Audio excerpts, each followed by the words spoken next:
So first we'll start by talking about seizures, different seizure types, different seizure syndromes, epilepsy syndromes, kind of some of the basic definitions and what we mean by certain things, and then move into the various treatments for seizures.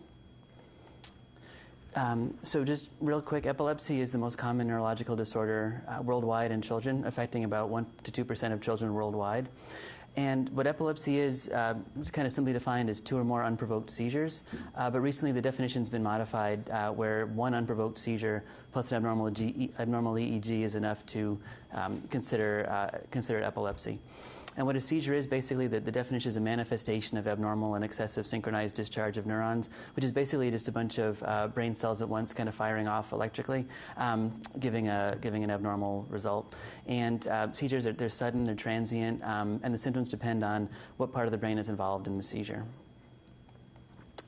So when we're first thinking about seizures and kind of trying to figure out where they're coming from, what type they are, what to do about them. The first thing really is seizure localization. So you can have what we call focal seizures, what used to be called partial seizures, or generalized seizures. So focal seizures arise from one part of the brain, and they can either stay in that part of the brain or spread to the entire brain, whereas generalized seizures arise from large areas of the cortex and are basically what we consider kind of whole brain seizures. So the whole brain is kind of seizing at once.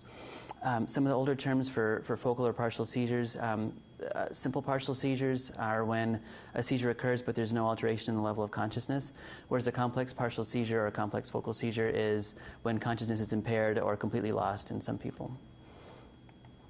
So this is an example of a focal seizure on the EEG, and just kind of looking at it, even if you don't know anything about EEGs, you can kind of see right here on this upper line these abnormal discharges causing a seizure. And the main thing here is just that it's in only this one part of the brain, and the rest of the brain is relatively unaffected.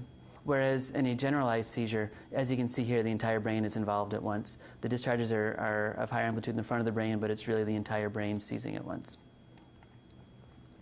It's sometimes easy to confuse seizure types versus epilepsy syndrome. So sometimes you hear terms like absent seizures, atonic seizures, or you hear Lennox-Gastaut syndrome, and it's kind of confusing as to what that means.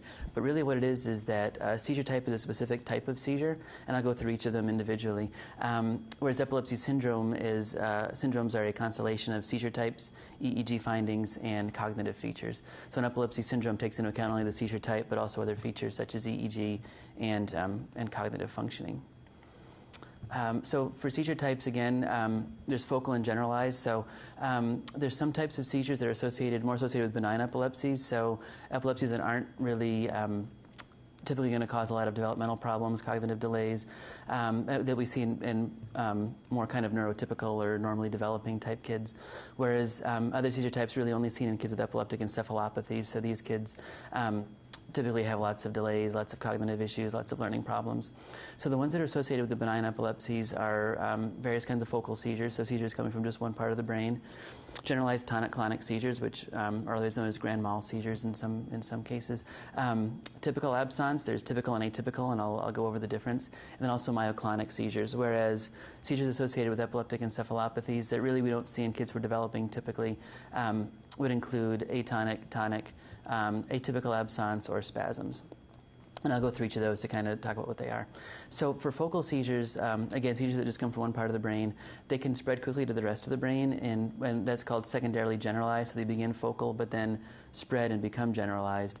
And the symptoms really depend on what part of the brain is affected. So if it's the frontal or central part of the brain, you'll typically get shaking of one part or half of the body. So if it's the left frontal area, it'd be like right face and right hand. If it's right frontal central, it would be left face and left hand. So really you get a lot of motor seizures in the frontal area, and those seizures often occur at night. Temporal lobe seizures, if they start in the temporal lobe, sometimes you only get a little bit of alteration of consciousness, but also some unusual symptoms such as fear, unusual smells. Sometimes it smells like burning rubber, that kind of weird thing. Or a lot of people will describe a rising feeling in their stomach, kind of hard to describe, not so much nausea, but it's just a weird feeling that kind of starts in their belly and comes up. Occipital lobe seizures, that's where your visual cortex is, so you can see some strange visual phenomena, like some people will describe objects as getting bigger and smaller. Parietal lobe, which is not a common place we see seizures. You can sometimes get a really formed visual hallucination, like you'd actually see something or someone who's not there. And then if it's in the central parietal region, that's kind of in the neighborhood of the sensory strip. So you can get kind of strange sensory phenomena, such as like a weird numbness or tingling in your arm or your face associated with that. So depending on where it is in the brain, you're going to get different symptoms. And that can kind of help you, based on the symptoms, help you localize where in the brain the seizure is coming from originally. And here's just an example of an EEG. This is one of the most common types of seizures in kids. It's called benign Orlandic epilepsy. And just an example showing that the spikes are coming from just one part of the brain, not the whole brain. And this one, what's interesting is this line and this line are on the left, this line and this line are on the right. And so in this one specifically, you see spikes on the left, and then you see some on the right, then some on the left. So it kind of alternates back and forth. It's a very, very unique EEG, but it's a good example of an EEG in a focal epilepsy. And here's another one, very similar, called benign occipital epilepsy. And sometimes in younger kids called Paniatopolis syndrome. But here is, again, just very focal, just only the spikes in the back of the brain. So there's some here, and then again on the other side, and then here. But again, not the whole brain, but just part of the brain is showing abnormalities. So then moving on to generalized tonic-clonic seizures, that's the one that most people think about. That used to be called grand mal. That's kind of the old terminology. The current phrase is generalized tonic-clonic. So what tonic is stiffening. So these seizures begin with stiffening, and a lot of people don't see that because you just kind of begin seeing the seizure when you see the shaking and you hear the noise. So often you'll see the tonic stiffening at the first phase, and then you get the rhythmic clonic activity. And so that's why it's called tonic-clonic. It can last for seconds or minutes or even longer. And typically what we have afterwards is a postictal phase. So postictal means just after seizure. And in that case, with a larger seizure like this, people are typically confused and fatigued for minutes to hours afterwards. But these are the seizures that people think about typically, where eyes roll back, there's drooling, and then the shaking starts. So it's a generalized tonic-clonic seizure. And then for absent seizures, as I mentioned before, they can be typical or atypical. So the typical absent seizures, which used to be called petit mal, that's the old terminology. Currently they're called typical absent seizures or atypical absent seizures. And the typical ones are what we see in normally developing kids or neurotypical kids. So those will be very quick. They're usually only a few seconds each and consist of a total loss of consciousness. Kids will report that they're watching something, talking to somebody, and then all of a sudden, next thing you know, that like a chunk of time is just missing, and there's people have moved or the conversation's different.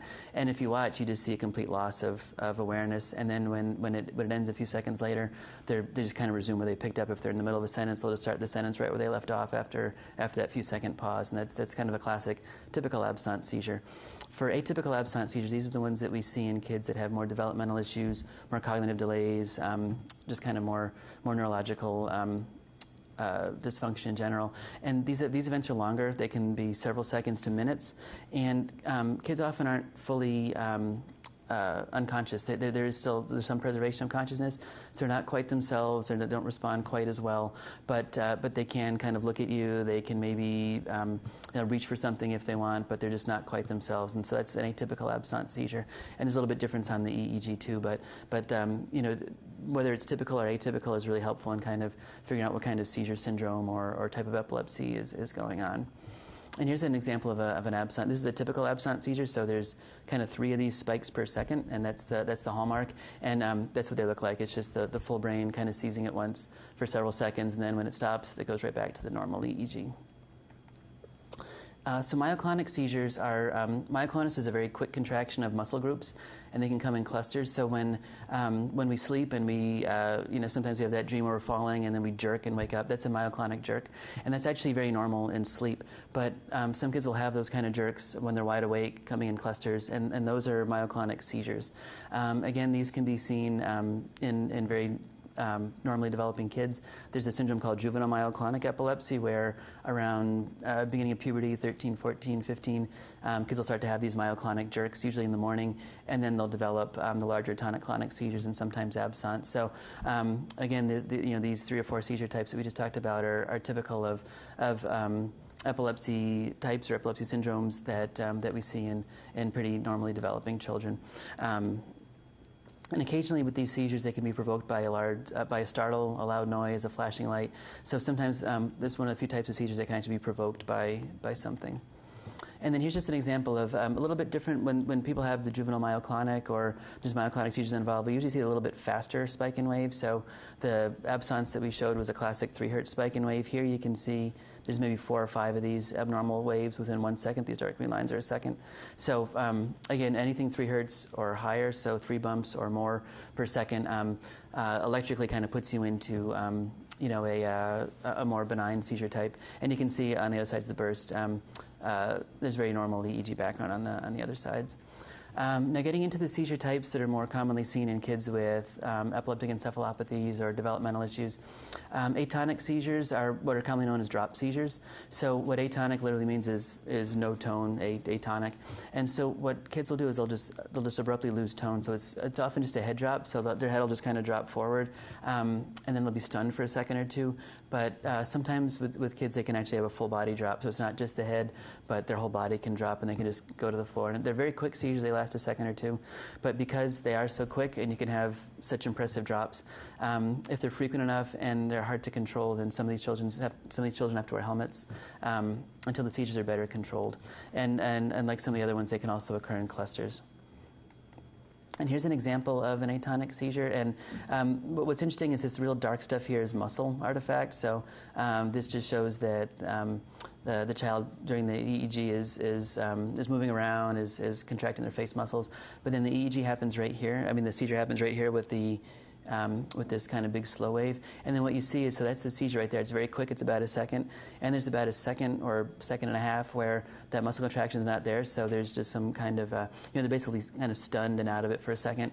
And then they kind of pick right back up. You see the muscle activity and the EEG goes back to the way it was. So very quick seizures, really brief, and then a second or two where they're just not quite themselves. And then they pick up where they left off. So tonic seizures, we mentioned with the tonic-clonic seizures that the tonic is the stiffening part. So some kids with more severe epilepsies will have tonic seizures where their whole body just stiffens. And so it can stiffen for typically 5 to 10 seconds, but it can be longer. And with these kids, there's no shaking afterwards. So these are just kind of pure tonic seizures. And one of the things about tonic seizures, along with the last type we'll talk about, spasms, is that they're very difficult to treat. The two are kind of similar looking as far as how they present. They're kind of similar electrically on the EEG, but they're both really hard to treat. And kind of the hallmark of the tonic seizures on EEG is just you have this very abnormal background, and then you have several seconds of just kind of a flat EEG. And that flat EEG is what tonic seizures, and then what we'll talk about next, spasms, has in common. Anytime the EEG kind of flattens like that, it's always a bad sign that seizures are going to be tough and that they're going to be associated with lots of developmental issues. And then the last one, the epileptic spasms. So we often think about infantile spasms, and that's the most common type. But in reality, speaking of spasms at any age, that's why we call them epileptic spasms. The spasm is actually the seizure type as opposed to a seizure syndrome, and we'll talk about that a little bit later. But the spasms themselves are quick clusters of head going forward and arms coming up. You can also have head back or arms back, but they're clusters of kind of head and trunk involved, either flexing or extending, either forward or backwards. They typically come in clusters, and they're very very unique, and the diagnosis is really a clinical diagnosis. Some kids will have just 1 small cluster a day, 2 small clusters a day. Some kids will have hundreds of spasms a day, coming in several clusters. So it's really variable on how many spasms you have, but they're notoriously difficult to treat, and they typically occur in clusters, and just much like the myoclonic seizures, they can be elicited by a startle or a loud noise, and they're most common on arousal. So with a lot of seizures, that's the case, but especially with spasms, it's upon awakening. So that transition from sleep to wake, either when you're falling asleep or when you're asleep and waking up, can be a tough time for epilepsy, and that's often that transition, for whatever reason, can trigger seizures. And here's an example of a spasm. Again, a very abnormal background in that really flat neighborhood for just a second or two, because it's a much quicker seizure, just a quick flexion of the head and the arms, not so much kind of holding that tonic position for a while. So you have a normal EEG, flat, and then more abnormal EEG. So that's what a spasm looks like. Very similar, except much shorter to the tonic seizures. So this slide is the pediatric epilepsy syndromes, and I won't go into all of them, of course. But again, this is an example of how we classify seizures into epilepsy syndromes. So you have our benign syndromes, including those seizure types that I talked about first, the generalized tonic-clonic, the myoclonic, the typical absence, or the focal. And then on the other side, you can have the epileptic encephalopathies, those same seizures, plus the atonic, the tonic, and spasms. And so when looking at them, again, we localize everything. So generalized versus focal in the benign syndromes, generalized versus focal in the epileptic encephalopathies. And just kind of looking at some of the benign syndromes, juvenile myoclonic epilepsy, for example. We saw the EEG for that before, but again, myoclonic seizures, generalized tonic-clonic seizures, and sometimes typical absence. And then that combined with that specific EEG type, that fast spike and wave, in a normally developing child, that gives you juvenile myoclonic epilepsy. Same thing with something like benign Rolandic epilepsy, which is under the focal epilepsies. And that was the EEG I showed right after the focal seizures, with the central spikes kind of going back and forth on the left and right. And again, it's a specific kind of focal seizure, plus that EEG abnormality, plus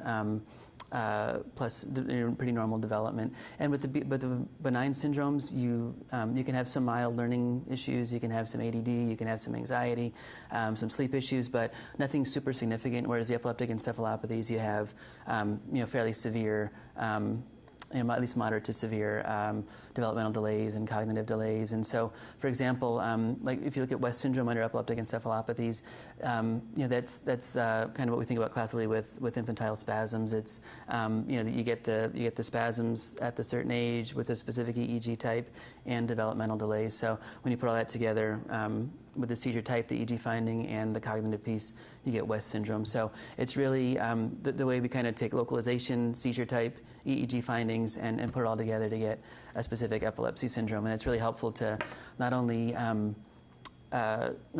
just to diagnose in terms of prognosis, how they're going to do eventually, but also really pointing towards the right medications or other various treatments that we'll use for the seizures. So that kind of ends the piece on seizures that I was going to talk about. Those are the basic seizure types, how we localize them, how we describe them, and how there's between types of seizures and syndromes, and how we kind of come up with all of that terminology.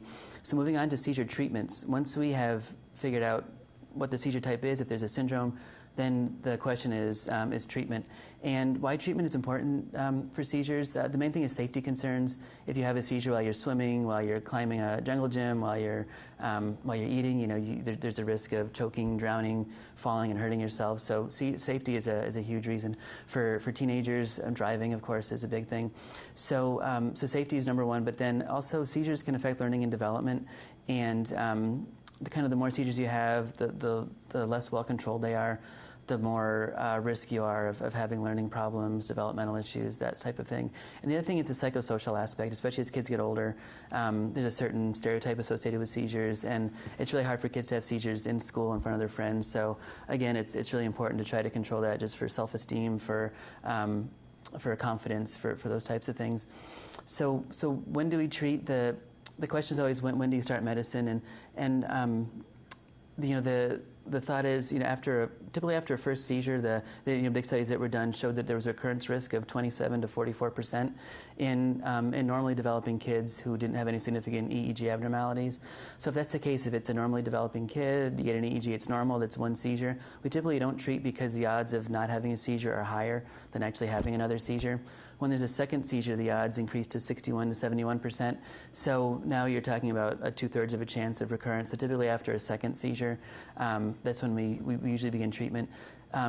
If there is an abnormal EEG, so if you saw that from some of the EEGs before, if you see anything on the EEG that kind of tells you that there's a higher chance of having more seizures, or if the child is developmentally delayed or impaired in any way, or has some sort of genetic syndrome that is going to have a higher just predisposition to seizures, then we're much more likely to treat after just a first seizure. So for seizure treatments, the first line is medications. There's all sorts of different medications that we can try.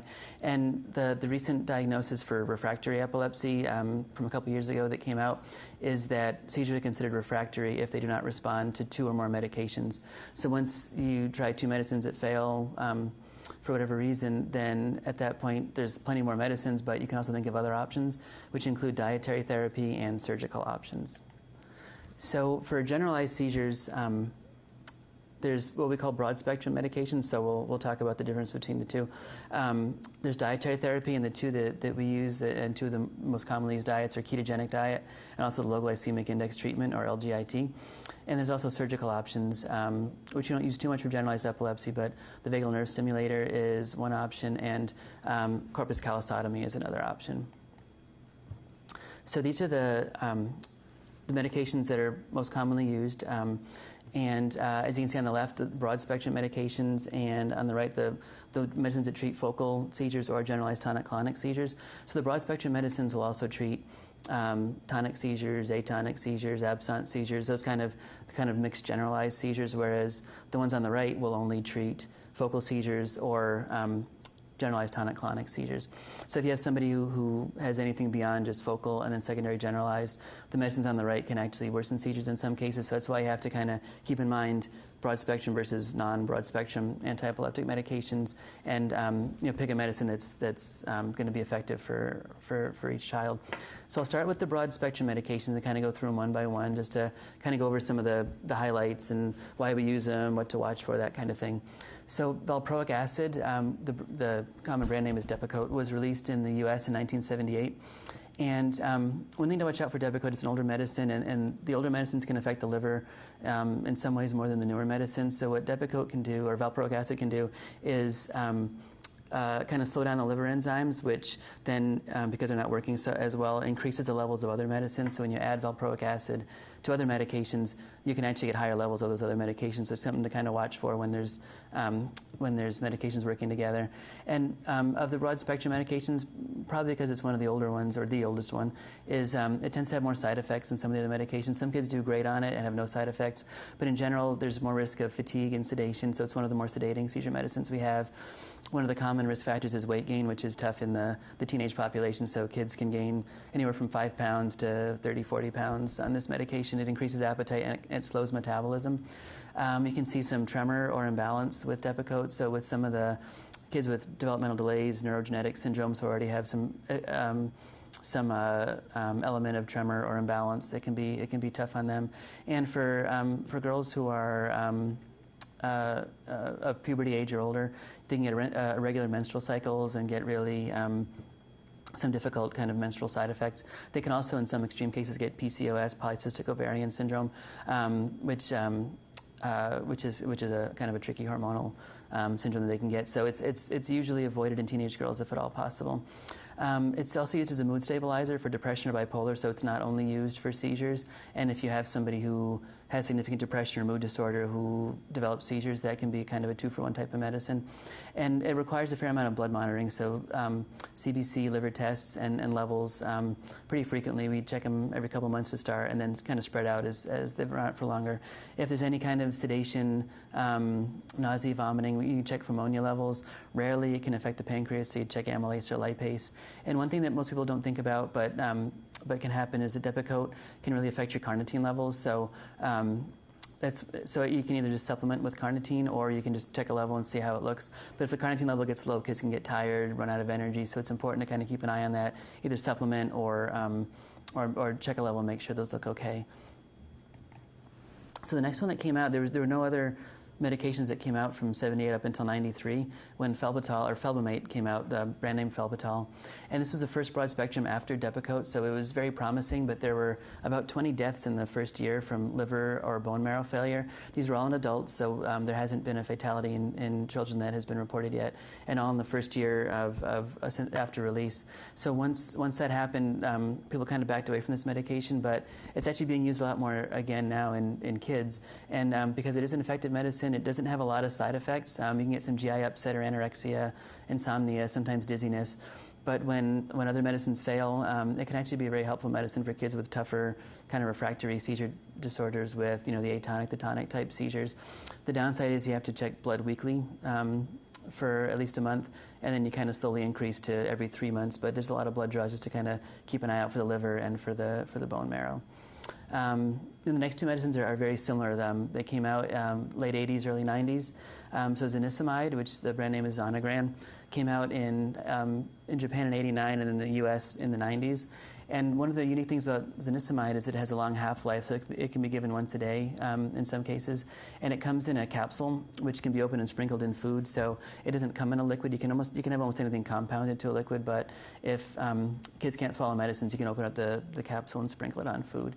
And the side effects include acidosis. So that's one of the things with this and the next medication that you watch for. They're carbonic anhydrase inhibitors. That's one of their mechanisms. And so you can see a metabolic acidosis. So if there's any fatigue, nausea, vomiting, it's always good to kind of look for acidosis.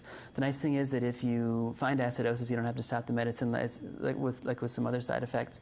You can actually give, we use potassium citrate, but there's buffers available where you can give and raise the CO2 level and kind of get back towards a normal pH, and then that'll let you kind of keep giving the medicine.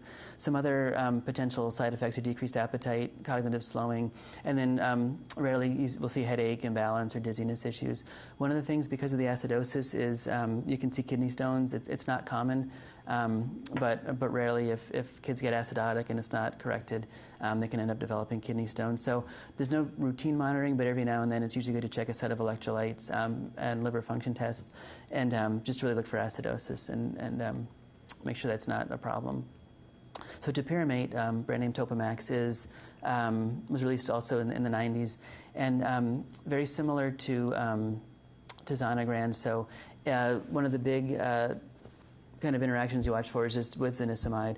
So if you give Topiramate and Zonisamide together, since they're similar, you just get higher risk of everything, higher risk of kidney stones, higher risk of acidosis, higher risk of anorexia. And really with Topiramate, acidosis is an even bigger concern than with Zonisamide. So something to really kind of watch for and keep an eye on. Again, decreased appetite, even more severe than with Zonisamide. And also you can get somnolence. And the other thing is cognitive slowing. As far as with all the medicines we give, with Topiramate, definitely at higher doses, you're going to see some cognitive slowing, just difficulty finding words, getting sentences out. But at lower doses, it's usually pretty well tolerated for most people. So monitoring is similar to Zonisamide. You got to kind of watch for acidosis. And the other big use for Topiramate is migraines. So at low doses, which rarely cause any cognitive or weight issues, it can be a really good medication for migraine prophylaxis. So it's often used for that. And then moving on to Lamotrigine, brand name is Lamictal. One of the more commonly used medications in kids because the side effect profile is very favorable. There's usually very few side effects. One of the drugs with the fewest amount of cognitive side effects, which is great. The one thing to watch for is if you give it with Valproic acid or Depakote, you can see increased levels of both and also an increased level of rash. So that's the one big thing to watch out for side effect-wise with Lamotrigine, is that there's a risk of a rash. It's a low risk. It's probably 5% or less. It's not that common. And when it occurs, it's not usually severe. It's just kind of red, blotchy, not a big deal. And so when you see that, you stop the medicine. If you don't stop the medicine, and they keep taking it day after day, it can lead to a Stevens-Johnson type syndrome with really kind of aggressive, blistery rash that can affect the mucous membrane. So that can be really serious. It requires hospitalization. Luckily, it's rare, but it's important to really kind of watch for a rash on Lamictal. And if someone develops a rash or taking Lamictal, it's always good to kind of stop the medicine and just kind of rule out a drug rash. If it's eczema, if it's chicken pox, you can always go back on the medicine. But if it's a drug rash, you have to be really careful with that. Otherwise, very few cognitive side effects, usually really well tolerated. At higher doses, if you go to too high a dose, you can get some headache and blurred vision, some nausea. But typically, that's pretty rare. And then it can also exacerbate some movement disorders, so you can get some tremor, some increased tics, that kind of thing. So it's, again, not significant, not frequent, but those are kind of things we watch out for on Lamotrigine. Monitoring is typically not needed. You can check levels just to see if you're at a low dose to make sure the level's therapeutic, if you're at a high dose to see if you have room to keep going up. But routine monitoring really isn't needed, which is another reason we really like to use it in kids. And other uses similar to Valproic acid, it can be used to stabilize mood. So that's another use for Lamotrigine. And then moving on to the next one, so Levetiracetam, brand name Keppra, came out in 2000 in the US, and really right now it's probably the most commonly used seizure medicine in children. It also has an FDA approval for myoclonic seizures, so a lot of these medicines get approved in adults first and then eventually get used by kids. But Levetiracetam is actually a medicine that does have an approval for myoclonic seizures in children. So it's, and really it is a very good medicine for kids with juvenile myoclonic epilepsy or those types of seizures. The one big side effect that everybody worries about with Levetiracetam is behavioral problems. You can see anger, irritability, moodiness, crankiness, tiredness. So that's in about 1 out of every 5 kids that takes it. And if it's severe enough, we stop the medicine and move on. But in the 80% or so that don't have that problem, it's really a very safe, well-tolerated medication. That's why it's so popular. You can see some fatigue or coordination issues in some kids, and also GI issues, which are less common but possible. Again, monitoring, you can check levels, and that can help you guide your dosing at the lower end or the higher end of the range, but really no routine monitoring. So those kids don't need routine blood work, which is great. So another reason it's very popular. And it comes in an IV, so it allows for a quick loading dose. So if someone comes into the ER with a first-time seizure or breakthrough seizure and really needs something fast, loading with IV Levetiracetam is a really good option. It can be used in status epilepticus, but it's not considered a first-line treatment. There's still other medicines that are considered more useful for status. And then getting into the newer ones, there's a few that just came out in the last couple of years. One is called Rufinamide. The brand name is Banzel, released in 2009. And this is one of the few medicines that actually came out with an FDA indication for children. So the FDA indication wasn't partial seizures or focal seizures, which most are. It was actually for Lennox-Gastaut syndrome, which I don't think we talked about before, but Lennox-Gastaut syndrome is a mix of, it's considered one of the epileptic encephalopathies, and it's a mix of atonic, tonic, myoclonic, generalized tonic-clonic, so just a mixed seizure disorder that can be really refractory. And one of the things it's especially good for are the atonic or drop seizures. So it's somebody with a mixed seizure disorder, lots of head drops. This could be a really good option. But it's good for, since it's a broad spectrum, it's good for all types of seizures. One of the biggest side effects is GI upset or loss of appetite. So some of these kids just get really nauseous, can even vomit and really lose their appetite. So that's one of the reasons why we typically have to stop the medicine if we have to stop it. Like any other seizure medicine, can cause some somnolence, fatigue, and in some kids dizziness or ataxia, which is imbalance. So those are some of the side effects, but generally very well tolerated. And again, no routine blood work. If there's any question of conduction abnormalities, or there's a family history of conduction abnormalities, sometimes it's worth getting an EKG because Banzel can, in some cases, affect cardiac conduction and change the EKG a little bit. So if there's any risk, we always get a baseline and check. The next one is Lacosamide, or Vimpat is a brand name. And that's a newer one, came out in 2011. And it's initially when it came out, it was thought to, it was considered a non-broad spectrum just because there wasn't a lot of evidence yet. But the more it's being used, it really acts like a broad spectrum medication. It has been good for generalized seizure types as well. Typical side effects are fatigue. That's one of the biggies. So if you start low and you go slowly, there's less risk of fatigue for Lacosamide. And then some kids will actually get dizzy or off balance. So again, not a lot of, similar to Rufinamide, not a lot of cognitive side effects, not a lot of problems thinking, concentrating, but fatigue, dizziness, which we can see with a lot of different seizure medicines. But that's the biggie for Lacosamide. Again, no routine monitoring, and same as Rufinamide. You can get an EKG if there's any concern about cardiac issues, as it can do something. It can alter the EKG a little bit, and rarely in some kids. But otherwise, it's a very safe and easy to use medicine. You can increase it quickly, and similar to Levetiracetam, it comes in an IV form, so it's good for loading when kids come in with clusters of seizures or breakthrough seizures. But because it's usually loaded on the slower end, it's not used typically in status. And then Clobazam, or ONFI, it's one of the newest ones in the U.S., came out in 2012, but really it had been used worldwide for 10, 20 years in Europe and Canada, and families in the U.S. were actually able to obtain it from Canada until it was released in the U.S., and that's no longer a possibility. But before it was available in this country, a lot of people would actually obtain it from other countries because it was so effective. And it's an atypical benzodiazepine, so it's similar to the typical benzodiazepines, which are clonazepam, diazepam, lorazepam, which are Ativan, Valium, Klonopin, and brand name. And so it's along that same line of of medication, but unlike the typical benzodiazepines, because it's atypical, it's less sedating, there's less fatigue, your body doesn't really develop that dependence or tolerance to it the way you do for the typical benzos. So it's meant to be an everyday medication, and for those that don't develop side effects and can handle it well, it can be really very effective. The typical side effects are the same that you'd see with the other benzos, so drowsiness, fatigue, dizziness, balance issues. Very rarely we've seen some kids get manic, so they get really hyper and wound up, so it kind of has the opposite effect. But that's not common, but it has been seen. Again, monitoring is just like the other newer ones. We don't routinely need blood for Clobazam. And like some of the other benzodiazepines, even though it's not clinically indicated, we can see sometimes improvement in sleep and anxiety. It's not indicated for that. We don't prescribe it for that. But in kids that we prescribe it for seizures, sometimes we do see a little bit of improvement with sleep and anxiety. So those are the main kind of broad spectrum medications that are available right now, the ones that have been out for at least a couple of years. And then the two dietary therapies that are used most commonly, one is the classic ketogenic diet, which is by far the most common. There's ketogenic diet centers all over the country. And then the other one is the low glycemic index treatment, which is newer, but becoming more and more popular in not only in the U.S. but in other countries. So the most commonly used diet in the world is the ketogenic diet, and it's been used since the 1920s, so for almost 100 years now. But evidence dates back much earlier, where they found that if they starved people for weeks and weeks, that they would stop seizing. So what the ketogenic diet was developed to do was to mimic starvation, where, because when we starve, instead of taking in sugars, what we do is we just burn the fat that's already on our bodies. So the ketogenic diet is a very high-fat diet, and what happens is our brain uses fat as its main fuel source instead of sugar.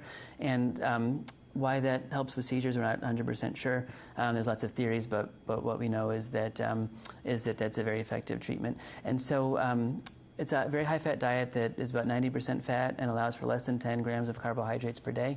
And the typical ratio of fat to protein and carbohydrates is 4-to-1, but can be less. It can be 3-to-1 or 2-to-1. And there's multiple ketogenic formulas that exist. So for kids who have G-tubes, or for those that just can't take all their food in by mouth and have to supplement with formulas, there are 4-to-1 ketogenic formulas. We typically start with a short hospital stay, which is usually about 48 hours. It can be longer. Different places do it different lengths. But we do that just kind of keep an eye on things, make sure the families get lots of teaching, make sure they know how to plan the meals, weigh the foods, and then also we do close laboratory monitoring.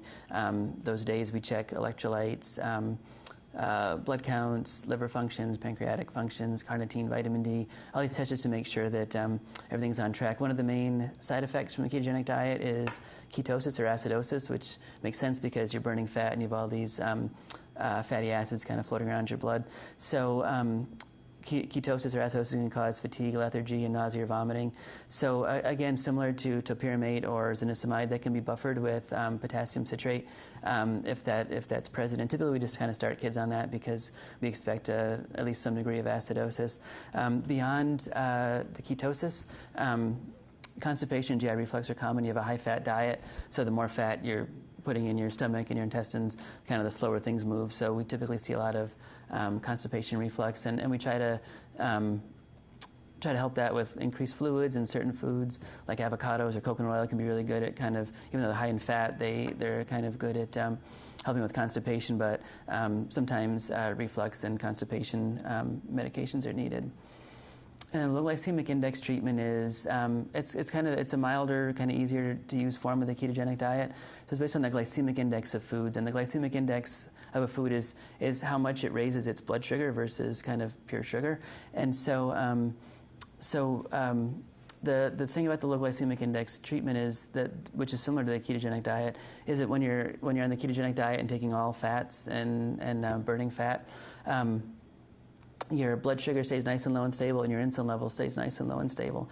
And so that's the thing that's really consistent between the two. When the low glycemic, that's the same thing, and we think that's the main reason why this diet's effective. Because kids on a low glycemic index, they typically don't get ketotic, and produce a lot of ketones, and so we think their brain is kind of using some sugar as its fuel source.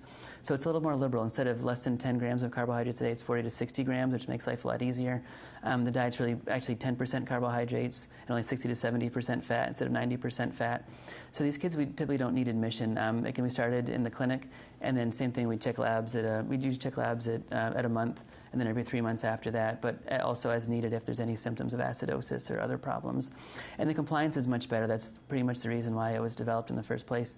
And the compliance is better than the classic ketogenic because you're not weighing foods, you're not kind of going, kind of following a kind of a recipe to the exact detail. You can, there's foods that are on the diet, foods that aren't, and kind of meals are you can kind of do the meals based on caloric needs and just kind of balancing carbohydrates and fats, and like the ketogenic diet, really always done under the guidance of a doctor and a dietitian to make sure it's being done properly, and then there's no risk of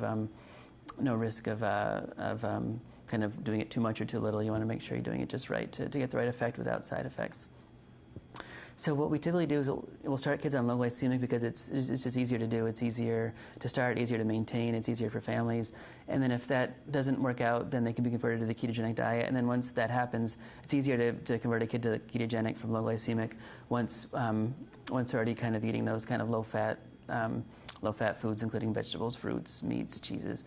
If they're G-tube fed, then we start with ketogenic because the formulas are all at a 4-to-1 ratio. So that's really the only way to go if you're dealing with G-tube feeds. And really for low glycemic, the efficacy, just kind of roughly, in about a third of the kids, it's either not effective or not well tolerated. In about a third, there's a 50% or more reduction of seizures. And then in about a third, we'll see 90 to 100% reduction of seizures, including seizure freedom. So it really has a better efficacy than pretty much any medicine on the market. It's much harder to do, which is why it's typically not a first-line treatment. It can be a first-line treatment, and we have put kids on it when the families have requested, but it's because it's so difficult to do. Typically, it's something we start talking about after 2 medicines have failed. So again, at that point, it's considered a refractory epilepsy. And as far as surgery, there's really not much surgery done on kids with generalized epilepsies. So what resective surgery is kind of the classic epilepsy surgery, and that's a removal of the part of the brain that's causing the seizures. But that's only effective in focal epilepsies. You can't, that kind of surgery in generalized epilepsy isn't going to be effective. So the two things that you can do surgically are corpus callosotomy, which is a palliative procedure where you cut the corpus callosum, which connects the two sides. I'll talk about that a little bit. And also the vagal nerve stimulator, which is a device that's implanted into the chest and wraps around the vagal nerve that sends an impulse up to the brain. So corpus callosotomy isn't done that frequently anymore, but it can still be helpful in some kids. So it's a palliative surgery that consists of cutting the anterior 2/3 of the corpus callosum, which is the big white matter tract that connects the left and the right halves of the brain together. And again, it's not frequently used, but it's helpful. The main use is for refractory atonic seizures, so for people who have tried medicines, diets, nothing's really helped, and they're still having drop seizures, hitting their head, needing a helmet. It can be really helpful, and the thought is that some of these seizures probably start in one spot and then spread very quickly, causing the drop, whereas if you kind of cut the corpus callosum, they won't spread so rapidly, and then you won't have the drops. You might have a little loss of consciousness or a more milder type seizure, but you won't have that drop. You won't hit your head, and it can really help a lot of people. In some cases, when there is just one spot causing the seizure, but it's spreading so fast you can't tell, and the EEGs look generalized, the seizures look generalized. Once you cut the corpus callosum, and if you redo an EEG, sometimes you'll see the EEG abnormalities really just staying on one side, and then that could lead to the possibility of a resective surgery down the line.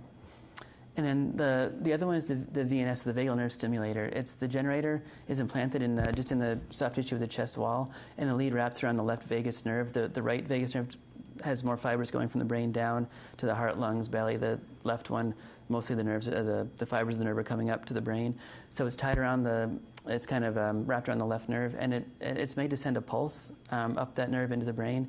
And the exact mechanism is unknown. It's not quite clear why it helps, but the studies have shown that about 25 to 60% of people with VNS have experienced a 50% or more seizure reduction. So it's never curative. It's not meant to completely stop seizures, but in some kids who just have 10, 20, 30, 40 seizures a day, and medicines haven't helped, diet hasn't helped, they're not really a candidate to have anything resected, the VNS can really cut down the amount of seizures per day significantly in some kids. Not all kids, but it's almost like a hit or miss. Some kids don't really have much response at all. Some have a really nice response. So it's hard to know, but it can be really good for some when everything else fails. And typical side effects are pretty mild. One of them is altered voice. So when the generator is actually firing, you can get a little bit of a hoarse voice. Sometimes cough or painful breathing or swallowing, but these aren't really common. And if you have those, you can kind of turn the current down a little bit, and it typically gets better. And the surgical complications and the systemic side effects are very rare. It's usually a very safe and easy surgery. So moving on to the focal seizures. Again, there's those medicines that the medicines that aren't considered the broad spectrum medications that really just treat focal seizures or generalized tonic-clonic can be used in kids that have focal seizures. So it's the medicines that we already talked about plus this next group. And again, dietary therapy is good for any type of seizure, so it's good for generalized and good for focal. And then the same surgical options we just talked about, but also resective surgery becomes an option here. So again, on the left, the broad-spectrum medications. On the right, the ones that are just good for focal seizures. And I'll talk about those a little bit. So phenobarbital, one of the oldest ones that we're currently still using in common practice. Been around since 1912, so a good 100 years now. Unlike valproic acid, it's an enzyme inducer, so it kind of makes the enzymes rev up a little bit, and that can, as opposed to valproic acid, it can actually lower levels of medication. So if someone's on a medication, you add phenobarbital, it can actually lower the levels and the effectiveness of the other medications, so something to watch for. And being an old medicine like it is, it tends to have a lot of side effects, so sedation and drowsiness, more in the teens and adults. In little kids, you can actually have the opposite effect and have hyperactivity and inattention and really a lot of trouble focusing. At higher doses, you'll see imbalance, nystagmus, and just general kind of incoordination. A big issue is long-term bone health. So people who are on phenobarbital for a long time can end up with pretty significant osteopenia, osteoporosis. So something to watch for, and really kind of checking vitamin D levels, supplementing with vitamin D can be helpful. For phenobarbital, we typically check levels as well as CBCs and LFTs. Generally pretty well-tolerated medicine, but has a lot of side effects. And one of the biggies is that there have been studies that shown that long-term phenobarbital use can give you decreased IQ. So over time, you can actually, it's not just that at the time you're taking it, it's harder to concentrate, but you can end up with kind of a lower kind of ceiling IQ as you get older. It's still used for neonates, which is and it's very safe in babies. It's the one that's been shown to work really well in neonates. So neonatal seizures, it's first line, and people often stay on it. Sometimes they'll stop it before they go home. Some people do it for 3 months, 6 months, but typically babies will stay on it for a matter of months and come off it. And there's really not thought to be any long-term side effects from just a few months of use. So it's really still good in the neonatal ICUs. And also it's still used for status epilepticus. It's a great medicine for loading an IV and really just stopping a long seizure or cluster of seizures. So we rarely keep it on and use it as an everyday medicine, but it's great for hospital and ICU settings. So Dilantin or Phenytoin has been around since the 1930s. Brand name is Dilantin. And again, a lot of complicated interactions with other medicines. And similar to phenobarbital, it can induce the enzymes and liver enzymes and lower levels of other medications. It's a tough medicine to dose because the levels can bounce around, and there's a very small range where it's helpful but not causing side effects. When you get too high, you'll see nystagmus, ataxia, poor coordination, almost like kids seem like they're drunk. At high enough levels, you can have stupor and coma. So it can be really tough if the levels get too high. Similar to Lamotrigine, there's a decent risk of a rash or hypersensitivity syndrome. And then you really have to follow blood counts, liver tests. You can get bone marrow or liver issues. And same thing with long-term issues. You can get gingival hyperplasia, so really big gums over time. You get hirsutism, so for girls, they can have more kind of mannish-looking features, acne, hormonal changes. So again, it's not a great medicine for everyday use. Great in the ICUs and the hospitals, you can load it. It's great for stopping seizures, for stopping status, but it's not a commonly used medication in children for everyday use. Carbamazepine has been around since the 60s, so these are all kind of the older medicines. Tegretol is the brand name. Again, an enzyme inducer. And what's interesting about Tegretol is it can induce its own enzymes. So you can start someone on a medicine, get a level, and that level can just drop because it kind of gets the enzymes induced and revved up, and then it drops its own level, which is kind of interesting. So something to really be careful of with Tegretol. And again, the side effects. So GI, you can have some GI issues, headaches, dizziness, incoordination. The big things to watch for are the blood counts. There have been some cases of aplastic anemia, it's not common, or leukopenia, which is more common. Transiently, you can see at least 10 to 20% of kids drop their white counts, but chronically, it's not a super high amount. You can see some hyponatremia, so it's important to check electrolytes as well as the CBC and LFTs. And then similar to phenobarbital, long-term, you can see bone density issues with osteopenia, osteoporosis. So again, you got to be really careful and monitor labs closely, which is why we don't use it too much in kids. It still is used, but it's not one of the more commonly used medications. And similar to valproic acid or lamotrigine, it can be used as a mood stabilizer. So a derivative of carbamazepine is oxcarbazepine. So this came out in the 90s, and really, since it's a derivative of oxcarbazepine and it doesn't really affect the liver, this specific derivative, there's the risk of liver issues and even the bone marrow issues is much lower. So we don't really have to routinely test for those, which is great. It's just a safer, easier medicine to use. You can still get sedation, and sometimes you can even get a little more sedation than with the carbamazepine, even though it's an overall safer medication. But you still need to check sodium levels and watch for hyponatremia. Often kids will be symptomatic and have some vomiting, some nausea, some fatigue, but sometimes it can be asymptomatic. But that's really one thing to kind of watch for. And then the sedation can be significant in some kids. That's the main thing. But and also like carbamazepine, it can be a mood stabilizer. And the last couple are very similar. So gabapentin, the brand name is Neurontin, out since '93, and it's still used for seizures, but not that commonly. It's not as good a seizure medicine as it is a medication that's being used for other things. So it's being used for neuropathic pain, for headaches, for sleep, but it still can be effective for seizures. So it's definitely an option in kids that are having focal seizures, especially if they're not sleeping well or have some anxiety. You know, that sometimes that medicine can kind of help with some other things. We watch for tiredness, for dizziness. If they're higher doses, you can get some weight gain with it. And much like the other newer medicines that have come out since the 90s and later, there's really no routine blood monitoring needed for this one. And then pregabalin, which also isn't used very much for seizures since 2005, it was developed to act similarly to gabapentin. It's very similar in its mechanism, but it was supposed to have better bioavailability. But it typically doesn't tend to help seizures much more than gabapentin, so it's not used that much, but it's used a lot in the adult world, especially for neuropathic pain and for fibromyalgia and those types of disorders. Similar to gabapentin, you can get somnolence, some dizziness, some weight gain, and it can have some withdrawal symptoms. So I think it's actually a Schedule 5, so it's technically a controlled substance, but it's not really addictive. You just need to be careful, kind of tapering it if someone's on it. And then no routine monitoring, and also it can be used for anxiety. In some cases, I think it has an indication in Europe. Moving on to dietary therapy again, so same thing, ketogenic diet, low glycemic index can both be used really safely, effectively in focal seizures just as well as they are in generalized seizures. And again, so for surgery, the VNS, again, is still an option. But the other thing that comes into play here is resective surgery. And it can be, so resective surgery is actually removing the part of the brain that's causing the seizures. And for kids with focal epilepsy, after 2 seizure medicines have failed, if there's, and especially if there's a clear lesion on the MRI, resective surgery can be an excellent option. So when 2 medicines have failed and the seizures are focal and it seems to be pretty clear on EEG where they're coming from, especially if there's something on MRI, that's something to consider early in the process. So again, refractory to 2 medications or more, focal seizures, we think about it, especially if the MRI is abnormal.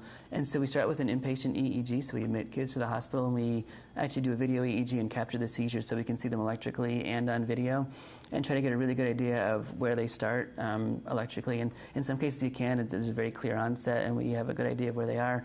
In others it's harder to know and we have to do more digging. We always want to check an MRI to just look and see if there's anything kind of structurally abnormal on the MRI that would make that would be a good candidate to remove. And the other tests that we do, the MEG stands for magnetoencephalogram. And that's kind of taking an MRI and looking at the magnetic fields of the discharges as opposed to the electrical fields of the discharges, which is what the EEG does. So it's another way of it's another way of getting like almost a 3D kind of shot at where the discharges are coming from, which can be helpful to really pinpoint where to do the surgery. Neuropsychological testing we do because that can really help kind of point towards, temporal symptoms versus frontal symptoms versus left versus right.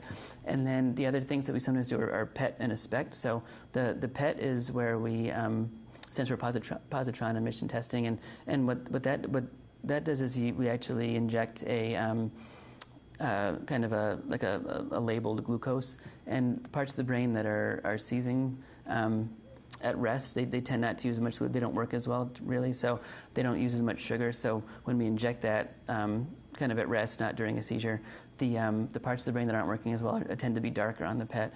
Whereas on the other hand, the SPECT, it's a tracer that kind of goes with blood flow, and so we try to inject that during a seizure.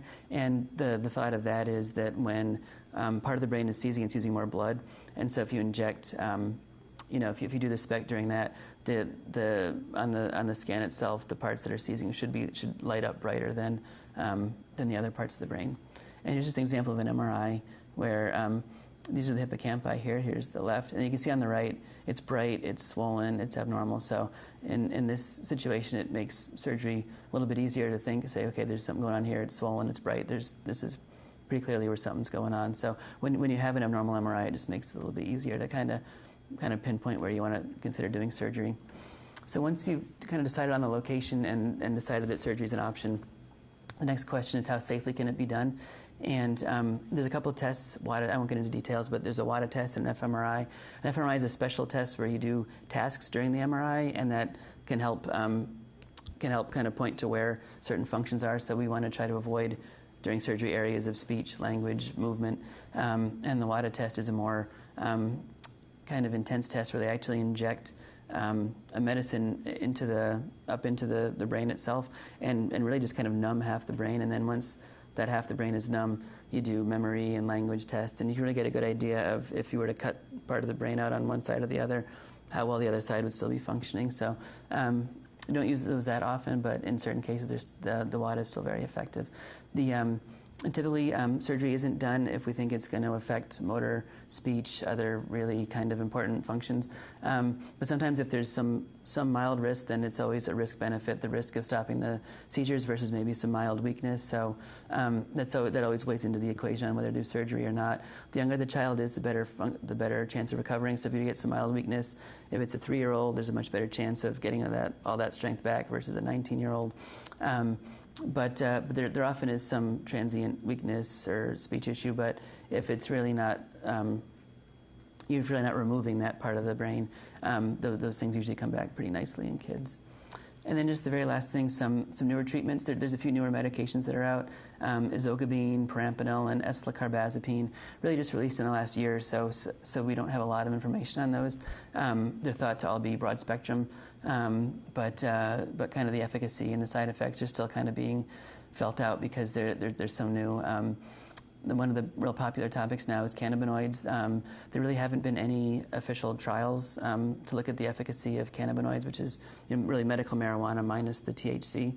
Right now, there's a trial going on in multiple centers in the U.S. That's underway with results pending, but that'll be interesting to see where that leads. But that's really the first big trial that's looking at that. And then as far as there's other surgical options always kind of being thought of. There's one that was just recently approved in the last few months, which is called responsive neurostimulation. And what they do is they actually they implant leads right onto the brain itself, under the skull, and those can actually detect a person. They're kind of trained to the person's specific seizure, and they can detect that pattern on EEG, and then give off a stimulation much the way the VNS does, but instead of being in the chest and sending it up one nerve, it's right on top of the part of the brain that has the seizures. And so just the last two slides in summary. Seizures are common in children, really one of the most common neurological disorders in children worldwide, and medications are typically first-line treatment. The initial step when looking at seizures is to try to localize it, focal versus generalized, which is really going to help with prognosis and treatment. And then once you figure that out, you determine the actual seizure type and possible epilepsy syndrome, as that'll even further help you with prognosis and treatment. Medications are chosen based upon localization and specific seizure type. Certain seizure types respond better to certain medications, and the side effect profile of the medicines can help with specific medications as well. If it's migraines, Topiramate might be helpful. If there's mood issues, something like the Lamotrigine might be helpful. So based on the side effect profile and what other things it might do, that can also kind of help choose your medicine. If 2 or more medications fail, there's obviously several more medications to try, but at that point, the seizures are considered medically refractory, so we start thinking about other options such as dietary therapy and surgery. Those are the other 2 big therapies, dietary therapy and surgery. And for really any kind of seizure type, low glycemic index treatment and the ketogenic diet can be very effective for anyone. For generalized seizures, VNS or corpus callosotomy are options, and for kids with focal seizures, an evaluation for resective surgery should be considered, especially if there's a clear lesion on the MRI.